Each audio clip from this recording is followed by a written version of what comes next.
Tradition 5. Each group has but one primary purpose: to carry the message to the alcoholic who still suffers. Shoemaker, stick to thy last. Better do one thing supremely well than many badly. That is the central theme of this tradition. Around it, our society gathers in unity. The very life of our fellowship requires the preservation of this principle. Alcoholics Anonymous can be likened to a group of physicians who might find a cure for cancer, and upon whose concerted work would depend the answer for sufferers of this disease. True, each physician in such a group might have his own specialty. Every doctor concerned would at times wish he could devote himself to his chosen field rather than work only with the group. But once these men hit upon a cure, once it became apparent that only by their united effort could this be accomplished, then all of them would feel bound to devote themselves solely to the relief of cancer. In the radiance of such a miraculous discovery, any doctor would set his other ambitions aside, at whatever personal cost.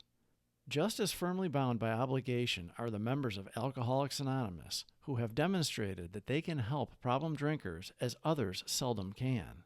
The unique ability of each AA to identify himself with and bring recovery to the newcomer in no way depends upon his learning, eloquence, or on any special individual skills. The only thing that matters is that he is an alcoholic who has found a key to sobriety. These legacies of suffering and of recovery are easily passed among alcoholics, one to the other. This is our gift from God, and its bestowal upon others like us is the one aim that today animates AAs all around the globe. There is another reason for the singleness of purpose. It is the great paradox of AA that we know we can seldom keep the precious gifts of sobriety unless we give it away.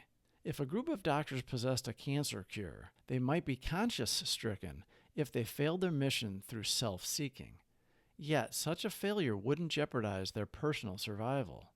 For us, if we neglect those who are still sick, there is unremitting danger to our own lives and sanity.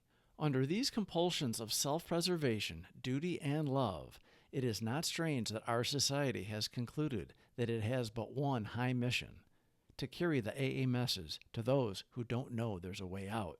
Highlighting the wisdom of AA's single purpose, a member tells this story. Restless one day, I felt I'd better do some 12-step work. Maybe I should take out some insurance against a slip. But first, I'd have to find a drunk to work on. So I hopped the subway to Towns Hospital, where I asked Dr. Silkworth if he had a prospect. Nothing too promising, the little doc said. There's just one chap on the 3rd floor who might be a possibility, but he's an awfully tough Irishman. I never saw a man so obstinate. He shouts that if his partner would treat him better and his wife would leave him alone, he'd soon solve his alcohol problem. He's had a bad case of the DTs. He's pretty foggy, and he's very suspicious of everybody. Doesn't sound too good, does it? But working with him may do something for you, so why don't you have a go at it? I was soon sitting beside a big hulk of a man, decidedly unfriendly. He stared at me out of eyes which were slits in his red and swollen face. I had to agree with the doctor. He certainly didn't look good. But I told him my own story. I explained what a wonderful fellowship we had, how well we understood each other. I bore down hard on the hopelessness of the drunk's dilemma. I insisted that few drunks could ever get well on their own steam, but that in our groups we could do together what we could not do separately. He interrupted to scoff at this and asserted he'd fix his wife, his partner, and his alcoholism by himself. Sarcastically, he asked, "How much does your scheme cost?" I was thankful I could tell him nothing at all. His next question, "What are you getting out of it?" Of course my answer was, my own sobriety and a mighty happy life. Still dubious, he demanded, "Do you really mean the only reason you are here is to try and help me and to help yourself?" "Yes," I said. "That's absolutely all there is to it. There's no angle." Then, hesitantly, I ventured to talk about the spiritual side of our program. What a freeze that drunk gave me. I'd no sooner got the word spiritual out of my mouth than he pounced. "Oh," he said, "now I get it. You're proselytizing for some damn religious sect or other. Where do you get that no angle stuff? I belong to a great church that means everything to me. You've got a nerve to come in here talking religion. Thank heaven I came up with the right answer for that one. It was based foursquare on the single purpose of AA. You have faith, I said, perhaps far deeper faith than mine. No doubt you're better taught in religious matters than I. So I can't tell you anything about religion.